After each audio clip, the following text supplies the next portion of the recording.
Hi everyone, this is Mr. Chris from Dario the Lincoln Geek, coming to you from UK Games Expo 2022 with a really sad moment. This is the last live stream from the event. Not that it's anything negative about the game, but it is our last live stream. But probably the best one because this is one of the guys, one of the press guys that reached out to us about his game. Yeah, and we're here to talk about Psychobabble. Yeah. Yeah, for sure. Absolutely amazing. Thank you for reaching out. You're welcome. The fact that you approached us and asked us to come and check this out is incredible. We love it. Why wouldn't I? Fantastic. Why Thank you wouldn't I? very much. Right? We love it. So, so your brainchild with Yep. someone else's artwork. Yeah, exactly. Tell me more about. Exactly. Okay, so Psychobabble came about in a couple of different ways. I think I've explained to you that actually I was a big fan of the artist Eric York, who actually illustrates under the name Reginald Braithwaite, much more memorable than Eric York, I think. Yeah. He's on Instagram, he's on DeviantArt. You can find him. I've always been a fan of his, and he started publishing these amazing Miriorama cards. So I reached out to him, as we've established. I like to reach out, and I said, Eric, these are amazing. Please let me put them in a board game. And he just says, yes. He didn't even think about it. He just said, yeah, go on, make a board game. So I actually designed the board game to fit his art. So I designed it with him in mind and his art, but also I wanted to do a social deduction game. I love the genre, but I'm aware that there's a central issue with it. And that is that some people don't like lying. I am notoriously no good at lying. Yeah, you get that card, you're the traitor, Yeah. your face goes red, you Yeah. don't know where to put your hands, Yeah. you don't know what to say. This game cuts that out, okay? So it is social deduction game without the social anxiety. Yes, there is an imposter type character in it. In our case, we're in a lunatic asylum doing a group therapy session.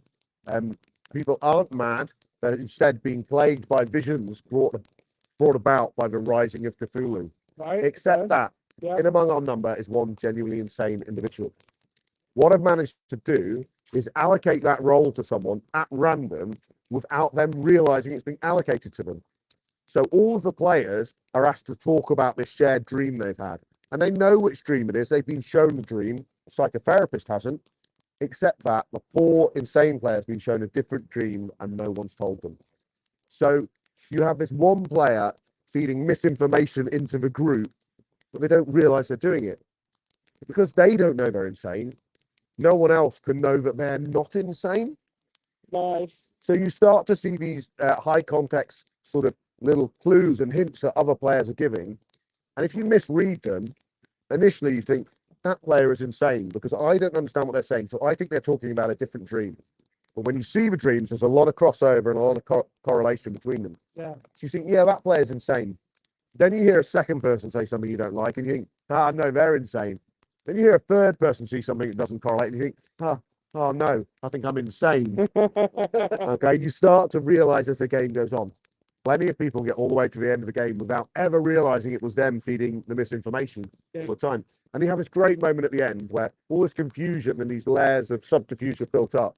Then everyone shows their cards and it all dissipates and everyone gets to go, you were insane all along. Is that why you said this? Oh no, but I said that. When you said that, I thought you meant this. And you have this great kind of after game discussion, which is genuinely nearly as fun as the game. Yeah. The sort of unpicking and the unraveling of everything that's just gone on. Yeah.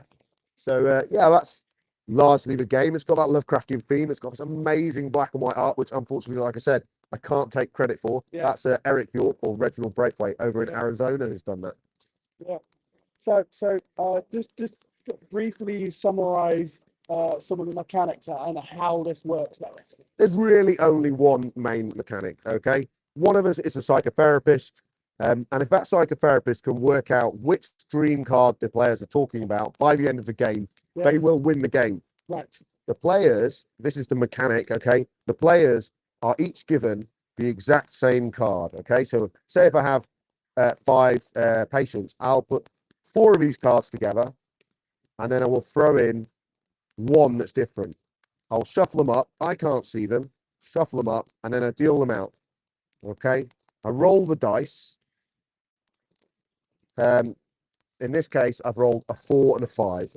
So you can see that 4 and a 5 is here. So all of our insane patients have got 4 and 5, which pertains to this dream. See how it matches the location. So that's the dream they all had, except for our poor insane player. For him or her, 4 or 5 means discard. So everyone's talking about this in a hinty kind of way, okay? Yeah. Except the one poor insane player is looking at this, and you think, well, you'll get that instantly. They're totally different.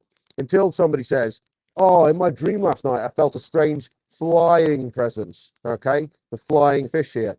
And the insane player goes, yeah, I know, yeah, me too. Or in my dream, I felt something severely unnatural, or I was afraid of something. Yeah, me too. In my dream, I saw some sharp, spiky claws. I know what you mean. Me too. So we start miscommunicating about totally different images, but saying the same things because they're keeping it vague to stop me, the psychotherapist, from finding out which one they're looking at. Oh yeah. So that's the main mechanic. And because I don't know who got the B card, they don't know who got the B card, all the insane player sees is this and assumes that everyone else is looking at the same thing as them. Brilliant. That's very clever. I like how that works. And I can see massive replayability because of that as well. Well, you're currently looking at 16 cards here, and there's a played on a grid of 4x4. However, in the game, there's 48 of them. Flippin' heck. So that's being laid out differently every time. So in a different order and different images. So yeah, the replayability is huge. Yeah. I genuinely, and obviously I would say this, okay, as in a social deduction game, of course you would say that if you're the spy. Obviously I would say this to I'm the designer, but I have played this game about 60 to 70 times in the last 3 days, and I still enjoy it. And I get the replayability because every time I'm demoing this, it's a different group of people sat down in front of me, and I get something different from it because they want to communicate in a different way. They have different suspicions. They have different shared contexts that they use to communicate with each other. So I'm not bored of it yet, and I've just played it 70 times on the trot because everyone who sits at the table, down at the table, brings something different, and they bring a slightly different technique, a slightly different tactic, a slightly different turn of phrase to try and confuse me. So yeah, you're right. It is replayable. Oh, that's great.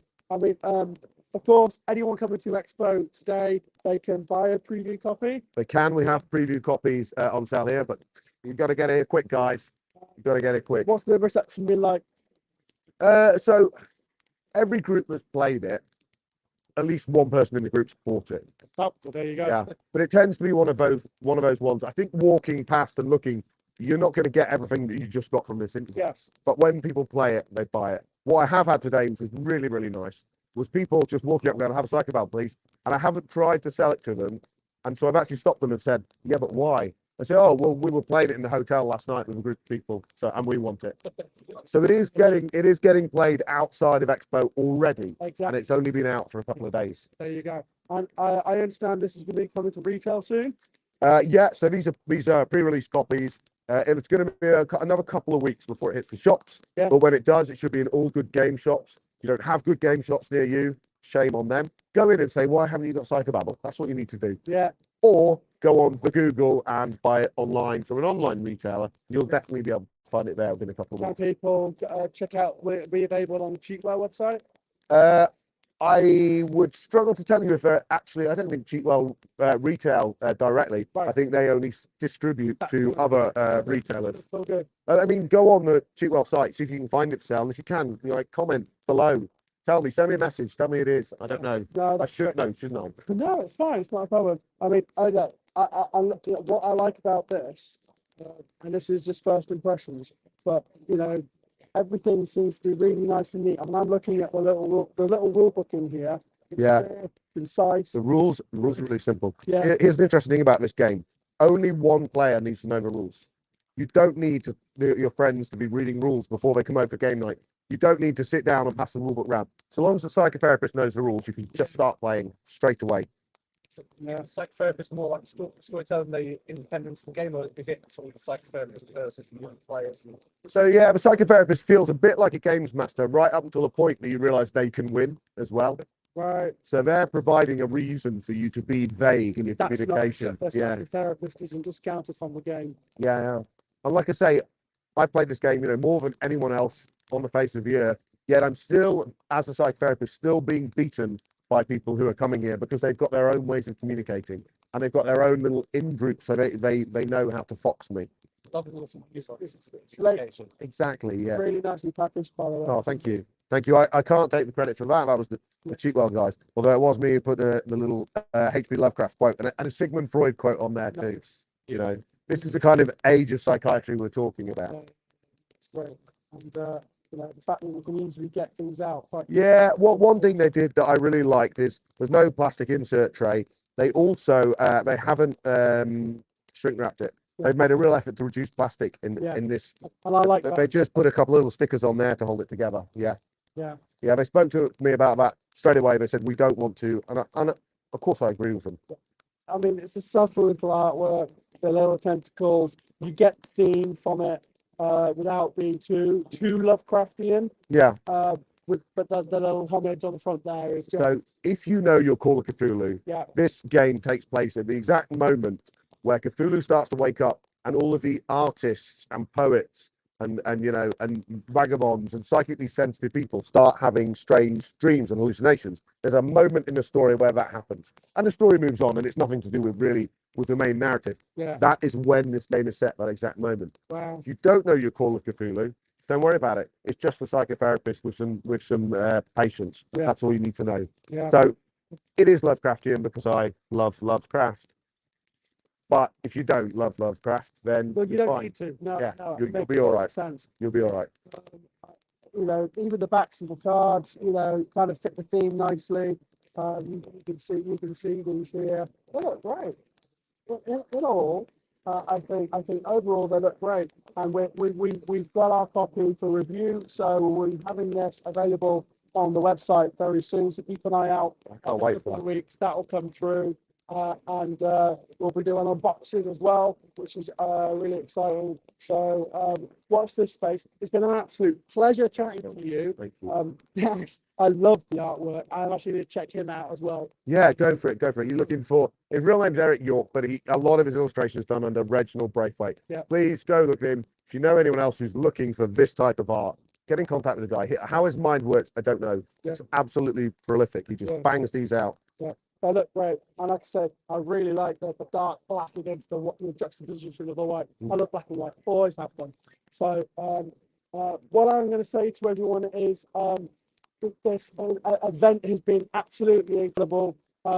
We've loved being here at Expo. I think, you know, the community that is the board game community and gaming community in general is incredible. Everyone is ultra supportive, and we can't be thankful more enough of the independents to the individual designers as well as publishers who have approached Diary of a Lincoln Geek and supported the channel. So thank you very much. No, thank you very much. I look forward to playing this, and we look forward to doing the review for you. Brilliant. Thanks, everyone. It's been an absolute pleasure being here. Take care, stay safe, and keep gaming, everyone.